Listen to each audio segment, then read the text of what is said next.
अगर वैज्ञानिकों की माने तो केदारनाथ का मंदिर 400 साल तक बर्फ में दबा रहा था, लेकिन फिर भी वह सुरक्षित बचा रहा। 13वीं से 17वीं शताब्दी तक यानी 400 साल तक एक छोटा हिमयुग लिटिल आइस एज आया था, जिसमें हिमालय का एक बड़ा क्षेत्र बर्फ के अंदर दब गया था।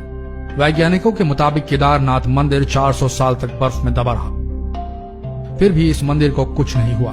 इसलिए वैज्ञानिक इस बात से हैरान नहीं है कि ताजा जल प्रलय में यह मंदिर बच गया था। देहरादून के वाडिया इंस्टीट्यूट के हिमालयन जियोलॉजिकल वैज्ञानिक विजय जोशी ने कहा कि 400 साल तक केदारनाथ के मंदिर के बर्फ के अंदर दबे रहने के बावजूद यह मंदिर सुरक्षित रहा, लेकिन वह बर्फ जब पीछे हटी तो उसके हटने के निशान मंदिर में मौजूद है, जिसकी वैज्ञानिकों ने स्टडी की है। उसके आधार पर यह निष्कर्ष निकाला गया है। जोशी कहते हैं कि 13वीं से 17वीं शताब्दी तक यानी 400 साल तक एक छोटा हिमयुग आया था, जिसमें हिमालय का एक बड़ा क्षेत्र बर्फ के अंदर दब गया था।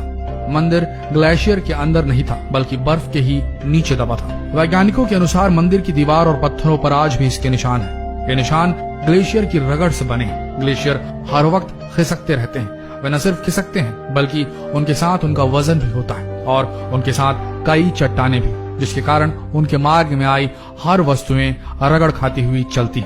जब 400 साल तक मंदिर बर्फ में दबा रहेगा तो सोचिए मंदिर ने इन ग्लेशियर के बर्फ और पत्थरों की रगड़ कितनी झेली होगी। वैज्ञानिकों के मुताबिक मंदिर के अंदर भी इसके निशान दिखाई देते हैं। बाहर की ओर दीवारों के पत्थरों की रगड़ दिखती है, तो अंदर की ओर पत्थर समतल है, जैसे उनकी पॉलिश की गई हो। मंदिर का निर्माण विक्रम संवत 1076 से 1099 तक राज करने वाले मालवा के राजा भोज ने इस मंदिर को बनवाया था, लेकिन कुछ लोगों के अनुसार यह मंदिर 8वीं शताब्दी में आदि शंकराचार्य ने बनाया था। बताया जाता है कि मौजूदा केदारनाथ मंदिर के ठीक पीछे पांडवों ने एक मंदिर बनवाया था, लेकिन वह मंदिर वक्त के थपेड़ों की मार नहीं झेल सका। वैसे गढ़वाल विकास निगम अनुसार मौजूदा मंदिर 8वीं शताब्दी में आदि शंकराचार्य ने बनवाया था, यानी छोटा हिमयुग का दौर जो 13वीं शताब्दी में शुरू हुआ था, उसके पहले ही यह मंदिर बन चुका था। लाइकोनोमेट्री डेटिंग। वाडिया इंस्टीट्यूट के वैज्ञानिकों ने केदारनाथ इलाके की लाइकोनोमेट्री डेटिंग भी की। इस तकनीक से शैवाल और उनके कवक को मिलाकर उनके समय का अनुमान लगाया जाता है। इस तकनीक के अनुसार केदारनाथ के इलाके में ग्लेशियर का निर्माण 14वीं सदी के मध्य में शुरू हुआ और इस घाटी में ग्लेशियर का बनना 1748 ईस्वी तक जारी रहा, यानी तकरीबन 400 साल। जोशी ने कहा कि सबसे बड़ी बात यह है कि लाखों सालों पहले केदारनाथ घाटी बनी है। चोराबरी ग्लेशियर के पीछे हटने से जब ग्लेशियर पीछे हटते हैं तो वे रोड रोलर की तरह अपने नीचे की सारी चट्टानों को पीस देते हैं और साथ में बड़ी बड़ी चट्टानों के टुकड़े छोड़ जाते हैं। जोशी कहते हैं कि ऐसी जगह में मंदिर बनाने वालों की एक कला थी। उन्होंने एक ऐसी जगह और एक ऐसा सेफ मंदिर बनाया कि आज तक उसे कुछ नुकसान नहीं हुआ। लेकिन उस दौर के लोगों ने ऐसी संवेदनशील जगह पर आबादी भी बसने दी तो स्वाभाविक रूप से वहाँ नुकसान तो होना ही था। मजबूत है केदारनाथ का मंदिर। वैज्ञानिक डॉक्टर आर के डोभाल भी इस बात को दोहराते हैं। डोभाल कहते हैं कि मंदिर बहुत ही मजबूत बनाया गया है। मोटी मोटी चट्टानों से पटी हैं इसकी दीवारें और इसकी जो छत है वो एक ही पत्थर से बनी है। 85 फीट ऊंचा, 187 फीट लंबा और 80 फीट चौड़ा है केदारनाथ मंदिर। इसकी दीवारें 12 फीट मोटी हैं और बेहद मजबूत पत्थरों से बनाई गई है।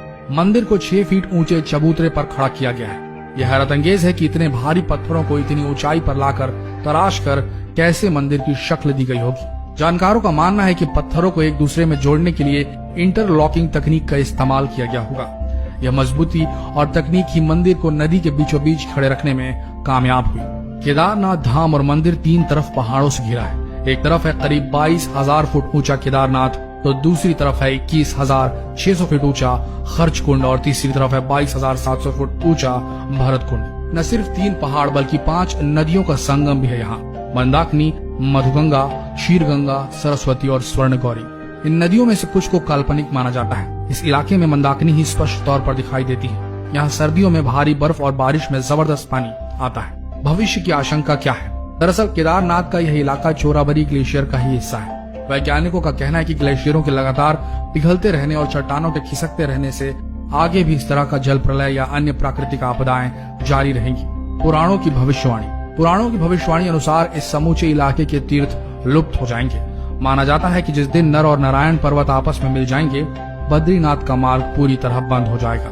भक्त बद्रीनाथ के दर्शन नहीं कर पाएंगे। उत्तराखंड में आई प्राकृतिक आपदा इस बात की ओर इशारा करती है। पुराणों अनुसार आने वाले कुछ वर्षों में वर्तमान बद्रीनाथ धाम और केदारेश्वर धाम लुप्त हो जाएंगे और वर्षों बाद भविष्य में भविष्य बद्री नामक एक नए तीर्थ का उद्गम होगा।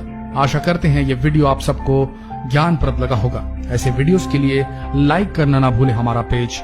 धन्यवाद।